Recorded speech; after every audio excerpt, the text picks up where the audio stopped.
Salve, ma un dato è certo,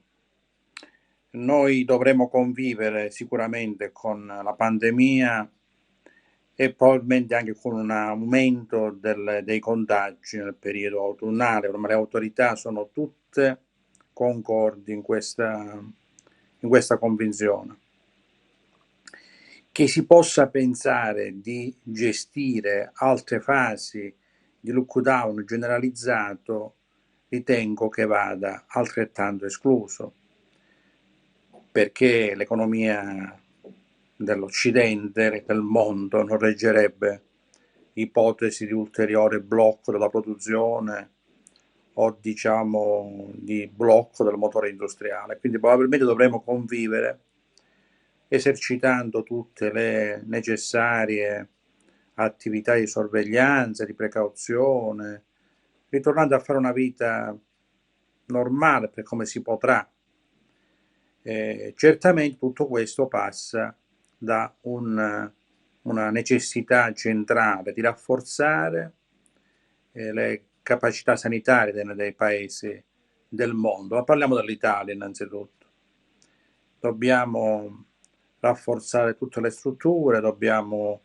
migliorare gli ospedali, migliorare gli ambulatori, la distribuzione dei farmaci, dovremmo fare un salto in avanti non facile, partendo da una situazione che in molte regioni d'Italia, e la Calabria purtroppo è una di queste, siamo già in situazione di forte ritardo, però è in forte ritardo, e parlo evidentemente dei dati pre-Covid, anche l'economia di queste stesse zone, diciamo, del paese. Non c'è dubbio che la situazione calabrese dal punto di vista economico, socio-economico, è meno favorevole di altre zone del paese, lo sappiamo, è un fatto abbastanza scontato. Quindi partiamo con un doppio handicap. Perché queste considerazioni di premessa? Perché al di là di come vogliamo chiamarlo, no? Questo cosiddetto MES, questo meccanismo europeo di stabilità, che poi in realtà ha cambiato anche acronimo, ora si chiama Pandemic Crisis Support, perché è stato fatto un MES diverso da quello classico, che serve proprio per sostenere la spesa sanitaria nei paesi aggrediti dal Covid. Se non vogliamo fare il MES, perché lo riteniamo una trappola, perché riteniamo che poi entriamo nelle forche caudine diciamo, dei controlli europei, diciamo, del controllo del Fondo monetario, tutto ciò che scatterebbe normalmente quando si chiede un bilanciamento del MES, dobbiamo pensare a prenderci i soldi con la nostra capacità di chiedere prestito, che non è una cosa impossibile, perché il MES oggi costa una cifra ridicola, cioè lo 0,13% all'anno. Vale 10 anni, quindi alla fine parliamo di un costo rapportato ai 20 miliardi che ci sono stati assegnati di pochi milioni di euro, veramente una cifra non determinante per il nostro bilancio. Se questi soldi ce li prendiamo sul mercato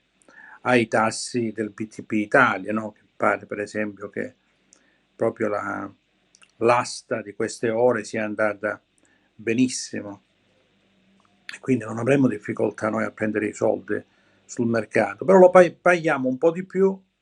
paghiamo circa un punto e 20 in più. Peraltro in Europa la nostra situazione ce l'ha soltanto la Grecia, che comunque paga meno di noi, ma paga più praticamente del MES, mentre non è assolutamente conveniente per gli altri paesi, perché per loro è molto meglio prendere i soldi a costo zero che pagarli anche lo 0,13% quando costa il MES. Il punto è quindi, non è tanto se MES sì, MES no, buone del tesoro sì, buone del tesoro no.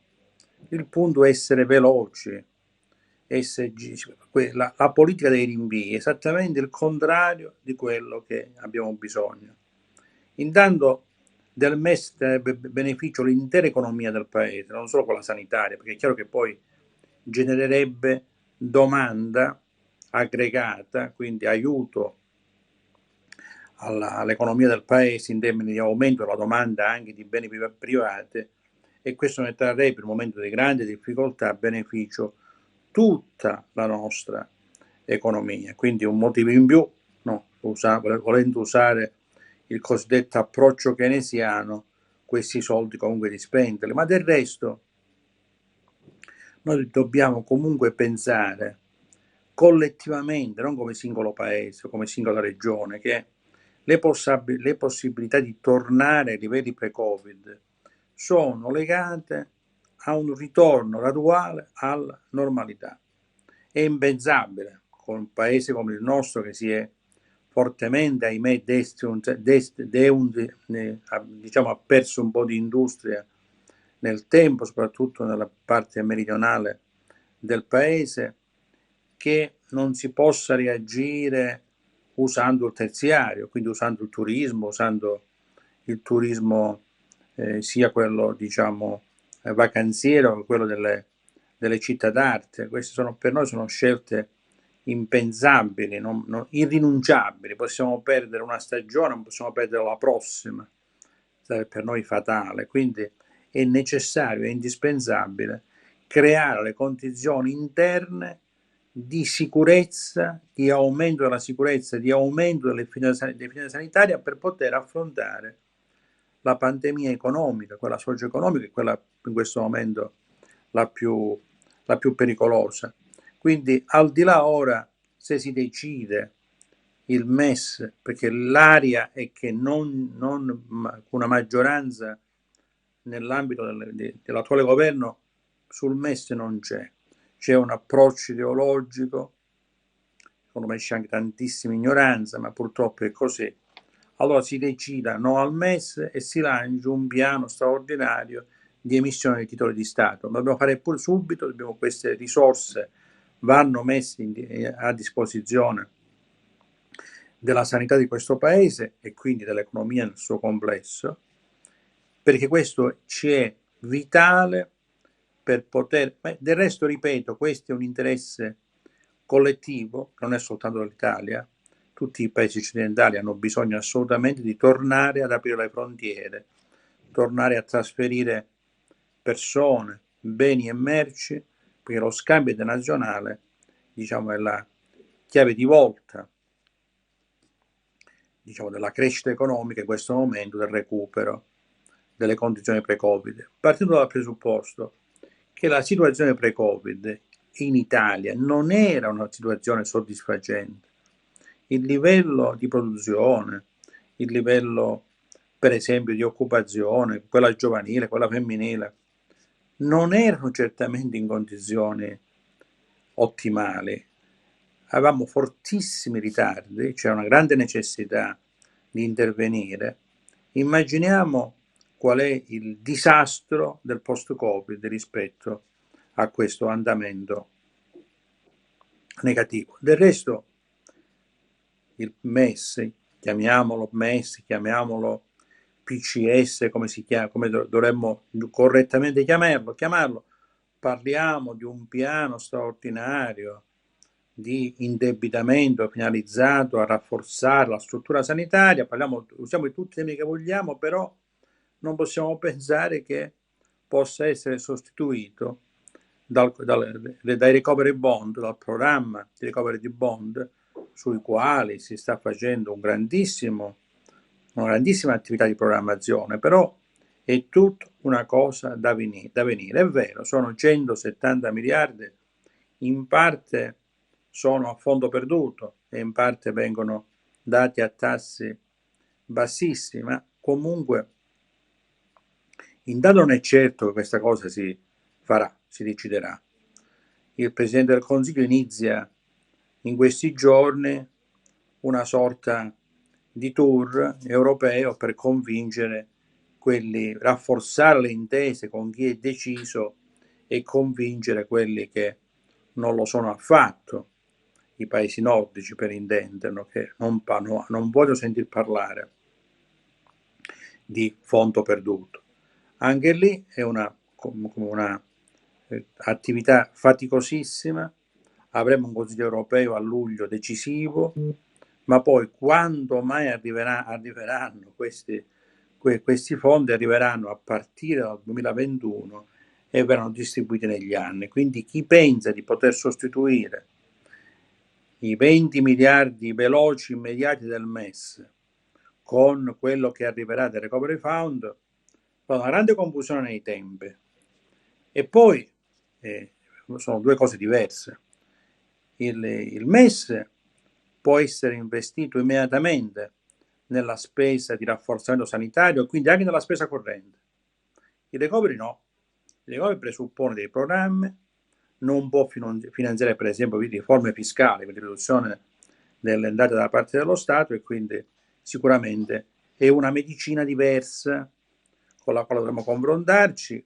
probabilmente necessaria, ma sicuramente non è quella che possiamo pensare di usare come sostituto, come possibilità alternativa rispetto al MES. E lo voglio ribadire, il recovery è un programma pluriennale legato a tutta una serie, diciamo, di decisioni che devono essere prese a livello europeo. Il MES è lì, diciamo, la risposta stizzosa, per esempio, riservata alla cancelliera tedesca da parte del nostro Presidente del Consiglio, il quale avrebbe detto: nei conti italiani li faccio io, quindi so io se il MES ci serve o meno. Non è quello che ci aspettiamo, perché noi ci aspettiamo decisioni immediate, niente politica del rinvio, che purtroppo è quella che in qualche modo sta prevalendo, e significa MES sì o MES no, e se non è il MES sarà una misura alternativa, che significa comunque puntare all'indebitamento, puntare al deficit e mettere grandi masse di liquidità e di mezzi per dare al Paese un programma di prevenzione sanitaria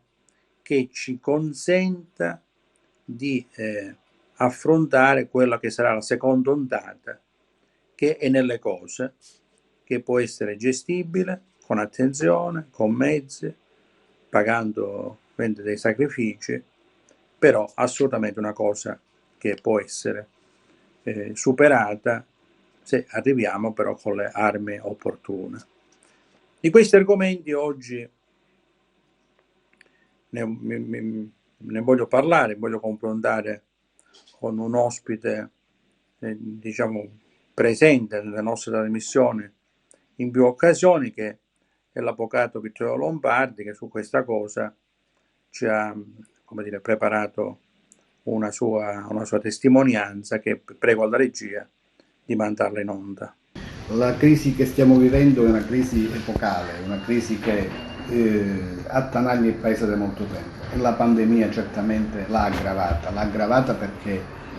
perché ha messo a nudo tutte le nostre contraddizioni, le nostre defianze sul piano politico e sul piano economico. Un governo incapace di affrontare questa crisi, un governo che non ha visione,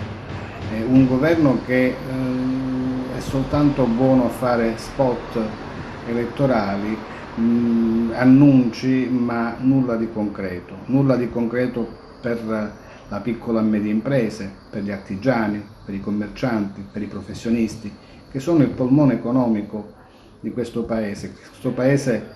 la storia ce l'ha insegnato, è cresciuto economicamente, socialmente e politicamente grazie a quella grande filiera di piccole e medie imprese che sono state il motore economico di questo Paese. E questa crisi ha penalizzato questo settore importante di questo Paese, l'ha penalizzato perché da questa parte non ha avuto un governo che è stato capace di comprendere e capire i problemi dei ceti produttivi, e non è stato capace perché è un governo privo di visione, è un governo che non ha un'idea di come far sviluppare il Paese, di come farlo uscire dalla crisi, perché purtroppo la componente ideologica che pregnante in questo governo e anche alcune realtà dell'opposizione, ecco, non aiutano in questa fase politicamente il tentativo appunto di uscire da questa crisi, perché la componente ideologica condiziona molto la nostra politica anche nei confronti dell'Europa. Per esempio la questione che riguarda il MES, che riguarda tutta una serie di misure di politica economica che l'Europa ci mette a disposizione. Ora, io non sono un europeista, come dire, cieco, io sono un europeista convinto e critico anche, però rispetto al MES, che è uno strumento che noi possiamo benissimo utilizzare, perché sono 37 miliardi che l'Europa ci mette a disposizione per affrontare quella che è la crisi sanitaria di questo Paese, 37 miliardi, anche un prestito con un tasso di interesse abbastanza basso, anzi negativo, ecco, il fatto di non voler accettare questa misura, ecco, è la cartina al tornasole, ecco, della confusione in cui è piombato il nostro governo. È un governo che appunto, ecco, non ha la capacità di mettere mano a quelli che sono i problemi strutturali di questo Paese, con questa burocrazia che condiziona pesantemente. Abbiamo appurato qualche giorno fa appunto che l'incidenza della burocrazia, ecco, è stata pesante in questi anni, si parla di 70 miliardi di perdita del PIL, come per esempio la questione della pressione fiscale, una pressione fiscale che, diciamo, ha soffocato, ha strozzato le imprese, ecco, le piccole realtà, ecco, portandole in una sorta di stato di depressione economica. A fronte di questo vi è anche un'evasione fiscale che ammonta a 100 miliardi di euro all'anno, quindi da un lato noi dovremmo diminuire la pressione fiscale a carico delle imprese, dei piccoli artigiani, dei commercianti, dei professionisti, dall'altro, ecco, dovremmo avere la capacità di combattere, diciamo, questa elusione fiscale. Combattendo l'elusione fiscale noi contemporaneamente potremmo far diminuire la pressione fiscale, quindi, ecco, presentarci all'Europa con le carte in regola, perché in effetti noi possiamo dire tutto il contrario di tutto nei confronti di un'Europa germanocentrica, poco solidale, ma quando noi ci sediamo al tavolo di Bruxelles dobbiamo anche dire quali sono i nostri problemi, le nostre colpe, perché, ecco, portare un paese con un'evasione fiscale pari a 100 miliardi all'anno certamente è un biglietto da visita negativo, come per esempio noi dobbiamo dire che in tutti questi anni la BCE a guida Draghi è intervenuta a far sì appunto che tutti gli effetti collaterali della crisi economica venissero un po' attenuati, perché non vi è chi non veda che dal 2014 la BCE è intervenuta progressivamente attraverso l'acquisto dei titoli del nostro debito pubblico per un ammontare complessivo di 430 miliardi messi a disposizione del nostro Paese appunto per farli entrare nel mercato, eccetera. Ma io vorrei capire in 6 anni questi 430 miliardi che la BCE ci mette a disposizione come sono stati utilizzati. Sicuramente sono stati utilizzati per le mance, per le mancette, per le marchette, perché il problema della nostra classe politica, guardate, è un problema che riguarda appunto il fatto di accontentare i clienti, perché si vede alla prossima campagna elettorale, non si ha la capacità di vedere oltre, non si ha nessuna idea, nessuna visione di come far crescere il Paese, di come intervenire nei suoi settori più critici, e quindi non hanno certamente, ecco, a cuore le sorti di questo Paese, perché in effetti, come dire, ecco, non hanno a cuore la risoluzione di questi problemi atavici che ci attanagliano.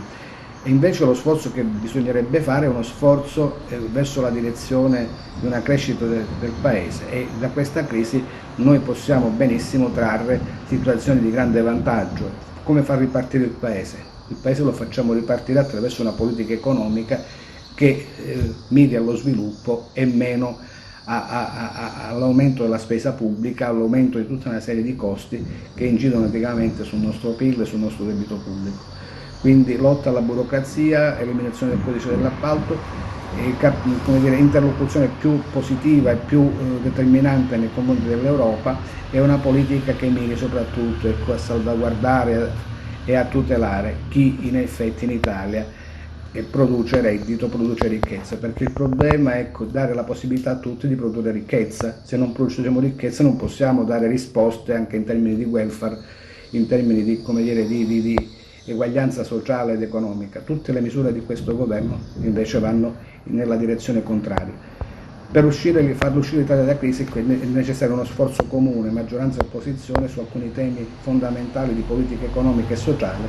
che oggi non vedo. E invece lo sforzo andrebbe fatto, altrimenti il nostro Paese in autunno rischia di cadere in una crisi irreversibile dove il conflitto sociale potrebbe diventare problematico a livello proprio di ordine sociale. Quindi io sono fiducioso, il mio vuole essere un messaggio di fiducia, ma è necessario sotto questo profilo una forte assunzione di responsabilità sia da parte di chi governa e sia da parte di chi sta all'opposizione, che deve smetterla di avere posizioni ideologiche su delle questioni molto importanti. Io sono fiducioso perché ce la facciamo, siamo un grande paese, un grande paese e l'Occidente, l'Europa non può fare meno dell'Italia, del suo ruolo nell'Europa e nel Mediterraneo. Vittorio oggi ne ha un po' per tutti, un intervento per alcuni versi anche filogovernativo, per altri ovviamente severo col governo, ma non ne ha pure per le opposizioni. Diciamo, si vede che ha un'anima sotto questo aspetto non in pace, ma questo credo che sia un sentimento di molti di noi. Siamo chiaramente insoddisfatti sia delle risposte governative che delle risposte, diciamo, di chi fa l'opposizione. Probabilmente proviamo delle necessità che sono difficilmente, diciamo, come dire, risolvibili in questo momento. Un altro dato, diciamo, importante di cui si è parlato molto in questi giorni è il rapporto Istat, che è un rapporto del 2020, ma chiaramente si riferisce all'anno precedente. Quindi l'effetto Covid in questo rapporto noi non lo percepiamo, non lo vediamo. E lì le cose per il nostro paese sono ancora una volta negative, nel senso che l'andamento della natalità sta scendendo ulteriormente, ormai siamo sotto la soglia, diciamo, fisiologica e psicologica dei 400.000 nati all'anno, e questo creerà delle profonde fratture sociali, economiche e anche territoriali, con pezzi del paese che vanno verso la desertificazione, con uno scontro anche generazionale fortissimo, dato solo dall'altro ieri, nella pubblica amministrazione il numero dei pensionati ha superato il numero di chi lavora. Questo potrebbe diventare una realtà sempre più vicina anche nel settore privato, e questo chiaramente creerà delle situazioni di bilancio che saranno ingestibili. La necessità di dare ai giovani delle speranze, perché un figlio non deve essere una scelta basata soltanto sul sacrificio economico, ma su una esigenza reale della società, che è prima di natura umana e poi di natura economica. Eppure oggi le preoccupazioni fanno da padrona, e questa è una cosa che chiaramente rende la nostra società veramente triste, e aumenteranno le differenze sociali, quindi le diseguaglianze, e chiaramente verrà meno anche la crescita e la qualità della vita. Quindi lì bisogna inventarsi qualcosa, alla luce del fatto che il Covid peggiorerà questa situazione e che veramente la riforma più importante che va fatta nel Paese è quello che rimetta la famiglia e la nascita di nuovi bimbi al centro diciamo, dei programmi politici ed economici. Altri aggiornamenti legati ai novità diciamo, dei vari decreti a sostegno di questa situazione economica: l'andamento per esempio dei prestiti bancari, pare che lì le cose vadano leggermente meglio, nel senso che diciamo al 30 giugno sono state smaltite le domande in essere, parliamo della fascia fino a 30.000 euro, che erano 25, sono 30.000, hanno anche facilitato la procedura per chi aveva chiesto il vecchio credito, e non c'è bisogno di rifare la domanda, è una semplice integrazione, quindi se ne ha diritto puoi chiedere la differenza fino ad arrivare a 30.000 euro. La cifra complessivamente messa a garanzia di queste operazioni di liquidità è giunta a 43 miliardi. Direi che usciamo dall'emergenza, resta però il problema di quei soggetti che sono stati esclusi da questo tipo di finanziamento per, definiamola, indegnità economica, laddove in molte situazioni le banche hanno ritenuto che i soggetti non avessero merito creditizio, e questo rende un numero importante di imprenditori davvero in situazione, diciamo, di gravissima ambascia. Un altro riferimento la facciamo sulla sanatoria dei lavoratori agricoli e delle colf, che pare sia via ad essere un clamoroso flop rispetto ai 220.000 diciamo numero presunto delle regolarizzazioni. Siamo a meno di un terzo. È vero che c'è un altro mese di tempo, ma è vero praticamente che la regolarizzazione ha riguardato esclusivamente il mondo dei lavoratori domestici, con delle assenze diciamo, di nazionalità che fanno riflettere. Non c'è le Filippine, c'è pochissimo, poco Sud America, pochissimo Est Europa.